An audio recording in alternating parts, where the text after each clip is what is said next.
Assalamualaikum warahmatullahi wabarakatuh. Baiklah, alhamdulillah pada kesempatan kali ini kita akan melanjutkan penjelasan materi kelas 8 bab kedua dengan judul sistem koordinat. Yang pertama dulu yang akan kita bahas yang A, posisi terhadap sumbu X dan sumbu Y. Di posisi titik terhadap sumbu X dan sumbu Y. Yang pertama menentukan posisi titik terhadap sumbu X dan sumbu Y. Nah, sebelum ke posisi titik terhadap sumbu X dan sumbu Y, kita akan mengenal dulu sedikit apa itu yang dimaksud dengan sistem koordinat. Nah, jadi di dalam ilmu matematika, sistem koordinat kartesius itu dipergunakan untuk menentukan letak sebuah titik. Nah, menentukan letak sebuah titik ya, pada bidang datar. Titik pada sebuah garis itu dinyatakan dengan bilangan tunggal. Sedangkan titik pada sebuah bidang dapat dinyatakan dengan pasangan suatu bilangan. Pasangan suatu bilangan biasanya yang kita sering pakai itu titik X dan titik Y gitu ya. Kan sudah pernah kita pelajari sebelumnya di SD kalau nggak salah. Nah, sistem koordinat kartesius digunakan untuk menentukan tiap titik dalam bidang dengan menggunakan dua bilangan yang biasanya disebut dengan ordinat X. Nah, kan tadi koordinat X dan koordinat Y. Koordinat Y yang disebut dari titik tersebut. Koordinat titik-titik yang ditentukan dengan cara ini seringkali dikenal sebagai koordinat kartesius. Nah, ya. Ini tadi. Jadi koordinat titik-titik yang ditentukan dengan cara ini dimaksud tadi adalah cara yang menggunakan dua bilangan, koordinat X dan koordinat Y dari titik tersebut. Nah, cara ini tadi dikenal dengan nama koordinat kartesius.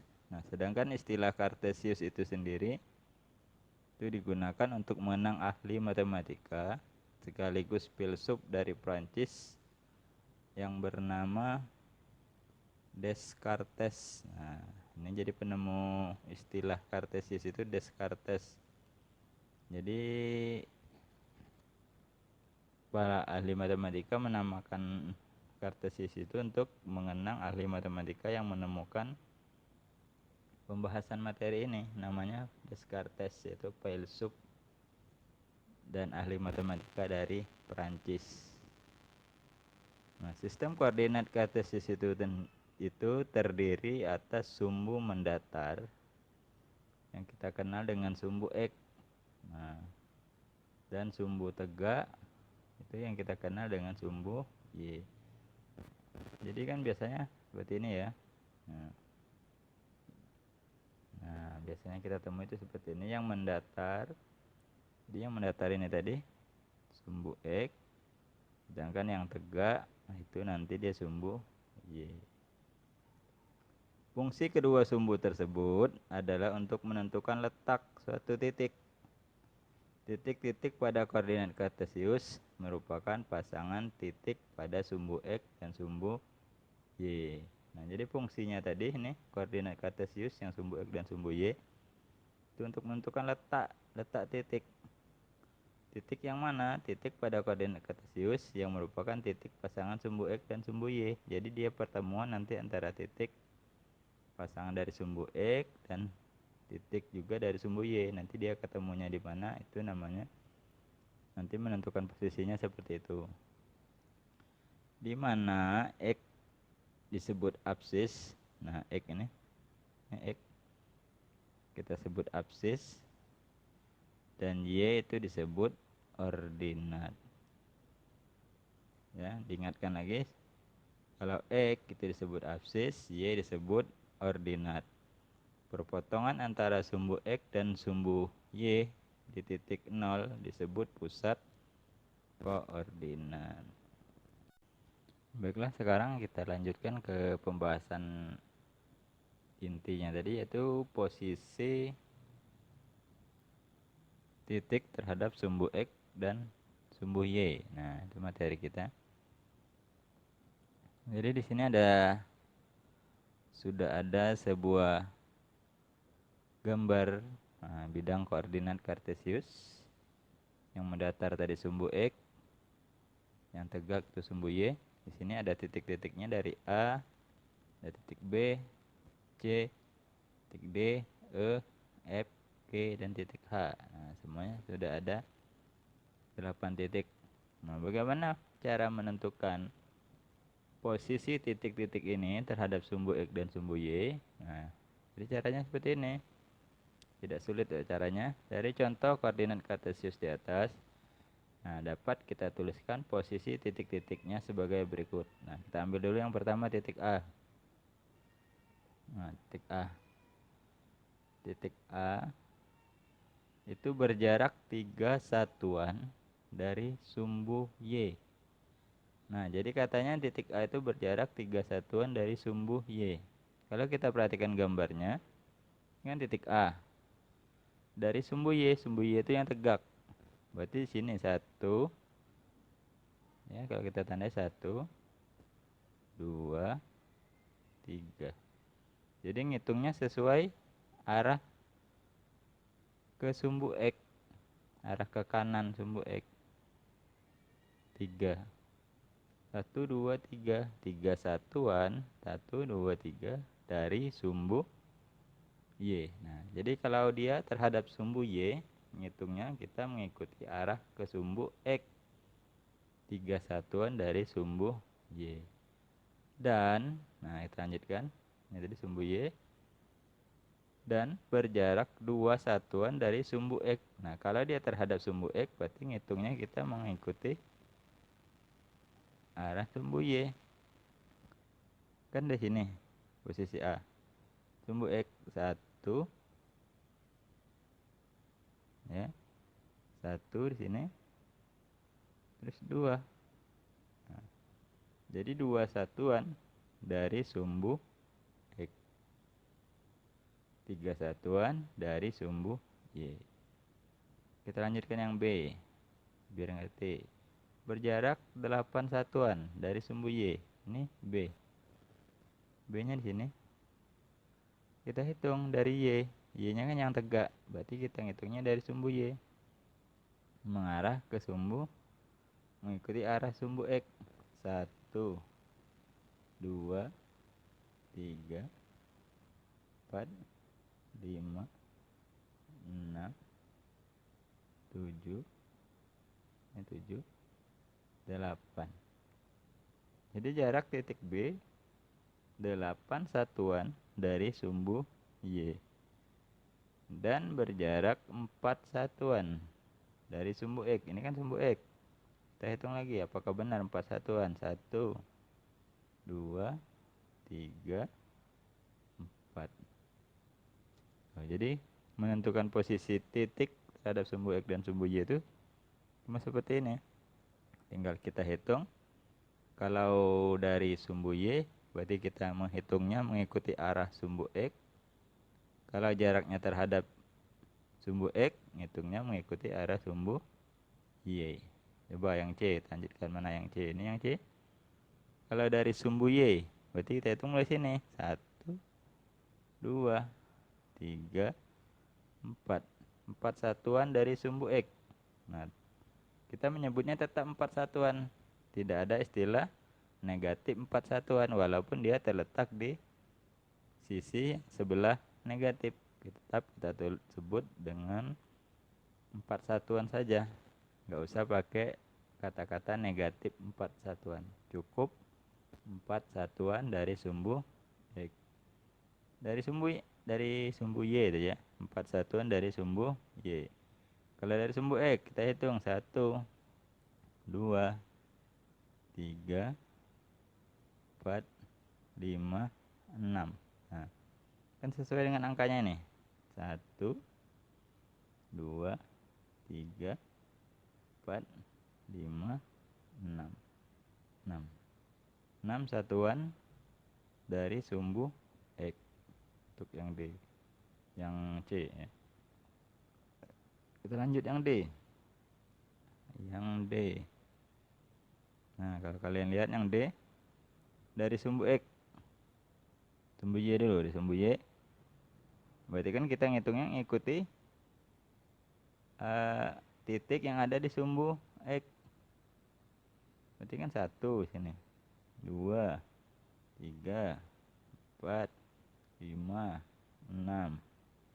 6 satuan dari sumbu Y. Ini tadi.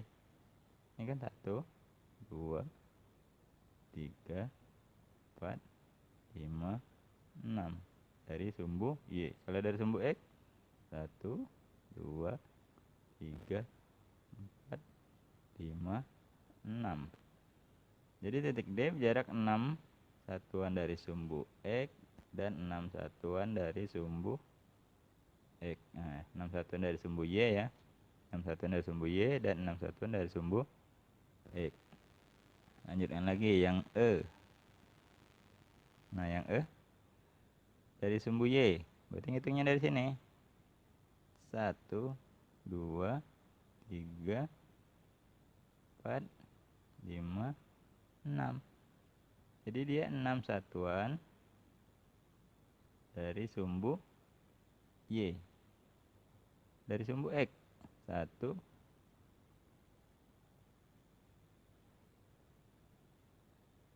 dari sumbu X. Kita ulang. 1. Sini ya. 1, 2, 3, 4, 5, 6, 7. 7 satuan dari sumbu X, 6 satuan dari sumbu Y. Itu untuk yang E. Kita lanjutkan ke yang F. Bapak hapus dulu.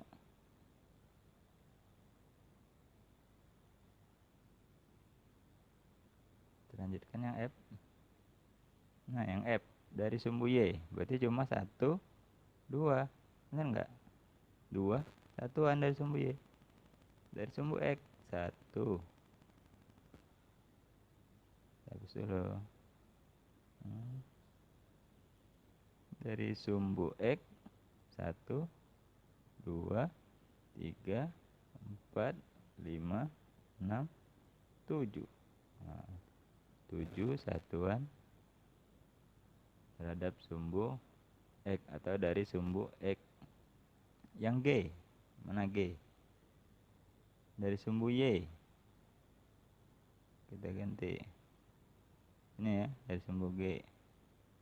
Tuh, 2, 3, 4, 5. Nah, 5 satuan dari sumbu Y. 4 satuan dari sumbu X. 4 satuan. Apa benar 4 satuan? Kita hitung. 1, 2, 3, 4. Nah, 4 satuan dari sumbu X. Bisa ya dipahami ya. Untuk yang H sama aja. Yang H dari sumbu Y-nya berarti kan di sini kita hitung dari sini 1, 2, 3, 4, 5, 6, 7. 7 satuan dari sumbu Y. Dari sumbu X-nya 3 satuan. Nah, 1, 2, 3. Jadi cara ngitungnya cuma seperti itu ya. Gampang, nggak susah. Insyaallah semuanya bisa nanti memahaminya, karena ini tidak begitu sulit. Oke, semoga yang tadi bisa dipahami ya. Sekarang kita lanjutkan yang kedua. Kalau yang tadi menentukan posisi titik terhadap sumbu X dan sumbu Y, sekarang posisi titik terhadap sumbu X dan sumbu Y pada kuadran. Nah, posisi titik pada koordinat kartesius ditulis dalam pasangan berurutan, yaitu X, Y. Nah, jadi titik dalam Koordinat kartesius itu nanti menulisnya itu X duluan baru Y ya. Misalnya ke sini. Di samping Bapak tulis di samping. Misalnya ada titik 3,4. Nah, 3,4. Artinya apa? Artinya 3 ini dia untuk yang sumbu X, 4 ini untuk Y ya. Jadi 3,4 itu X, Y. Yaitu untuk yang sumbu X, Y untuk yang disumbu Y. Nah, bilangan X menyatakan jarak itu dari sumbu Y. Nah, ya kan? Dan bilangan Y menyatakan jarak titik itu dari sumbu X.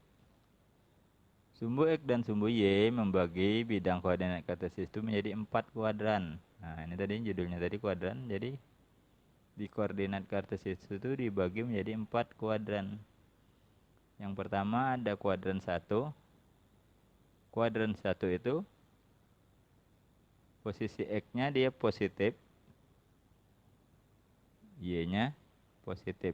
Nah, jadi kalau digambar sini ya. Nah, kuadran 1 itu di sini. X-nya positif, Y-nya positif. Contohnya ini titik P 3,2, 3-nya kan positif, 2-nya positif. Kuadran 2. Kuadran 2 itu koordinat X negatif, koordinat Y positif. Jadi kalau X-nya negatif, Y-nya positif, itu artinya dia terletak di kuadran 2. Kuadran 2 sebelah sini, sebelah kiri atas. Nah, contohnya titik Q. Ini kan negatif. Kalau kita tuliskan negatif 4,3. Nah, negatif 4,3. Jadi X-nya negatif, Y-nya positif. X-nya kan min 4, negatif 4, Y-nya positif 3. Itu di koordinat di kuadran 2 ya. Kita lanjutkan yang kuadran 3. Kuadran 3 itu apabila X-nya negatif, Y-nya juga negatif. Nah, posisinya di sini. Di sebelah kiri bagian bawah. Nah, ini kan titiknya X-nya negatif, Y-nya negatif. X-nya negatif 3. Kalau kita tuliskan X-nya negatif.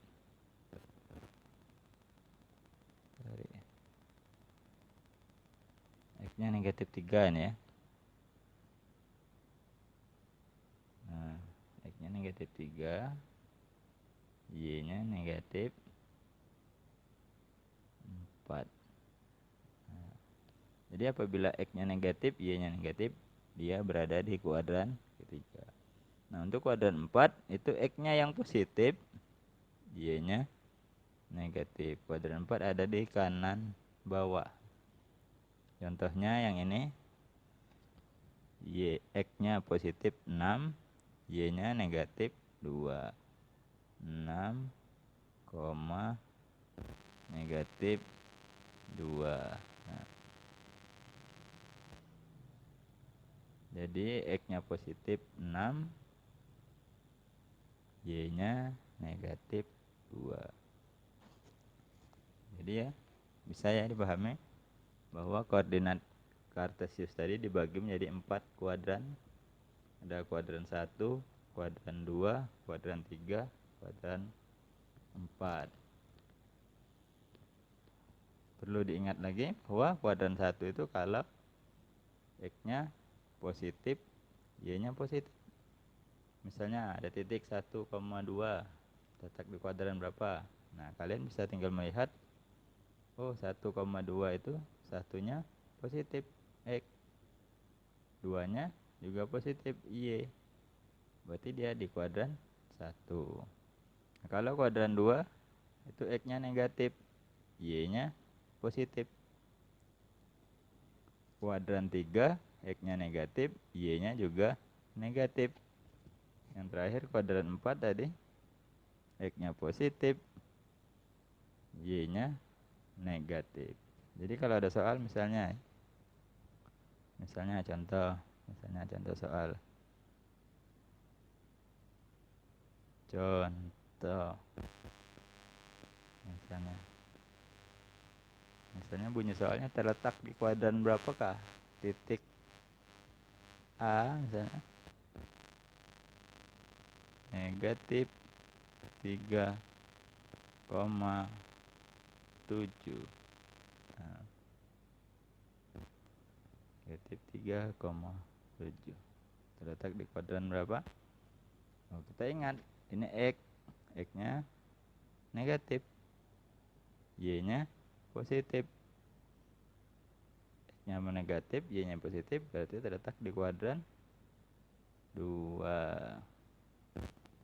Misalnya lagi B, misalnya terletak di kuadran berapakah? Misalnya 3, negatif 7. Oh, 3, negatif 7.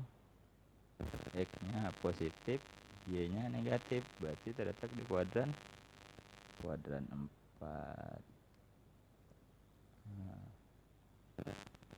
Nah, saya ya mudahan bisa.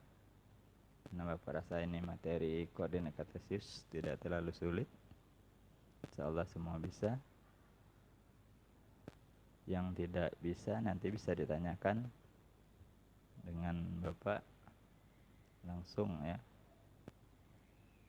Mudahan bisa dimengerti penjelasan singkat untuk materi menentukan posisi titik terhadap sumbu X dan sumbu Y. Untuk video kali ini Bapak akhiri dulu. Kita lanjutkan nanti di video selanjutnya. Bapak akhiri, assalamualaikum warahmatullahi wabarakatuh. Baiklah, jadi yang di akhir ini adalah tugas untuk bab kedua. Tugas pertama untuk bab kedua untuk hari ini 8 September 2020. Soalnya diketahui titik-titik sebagai berikut: A 2,3, B negatif 2,2, C 4, negatif 5, titik D negatif 1,6, titik E negatif 3, negatif 4, titik F 2,5, titik G negatif 4, negatif 5, titik H 7, negatif 5. Pertanyaannya yang pertama, gambarlah titik-titik tersebut pada koordinat kartesius. Nah, jadi cara menjawabnya yang pertama itu kalian bikin gambar koordinat kartesius yang sumbu X dan sumbu Y. Terus kalian letakkan titik A posisinya di mana, titik B posisinya di mana, sampai ke titik H. Kalian gambarkan seperti pada contoh penjelasan yang tadi. Dan untuk soal nomor 2, tentukan posisi titik tersebut terhadap sumbu X dan sumbu Y. Jadi kalian tentukan titiknya terhadap sumbu X dan sumbu Y. Seperti yang penjelasan tadi, misalnya terhadap sumbu X berapa satuan, terhadap sumbu Y berapa satuan gitu ya. Itu yang nomor 2. Yang nomor 3, tentukan titik yang berada pada kuadran 1, 2, 3, dan 4. Nah, cara menjawabnya kalian buat kuadran 1 misalnya titik A dan titik B, kuadran 2 misalnya titik A dan titik C, misalnya kuadran 3 titik D dan titik E. Nah, jadi begitu cara menjawabnya. Kalian kerjakan di kertas. Terus seperti biasa, kalau sudah selesai dipoto terus dikirim ke nomor WA Bapak. Oke. Sekian tugas untuk hari ini. Mudahan bisa dikerjakan dan dikumpulkan tepat waktu. Assalamualaikum warahmatullahi wabarakatuh.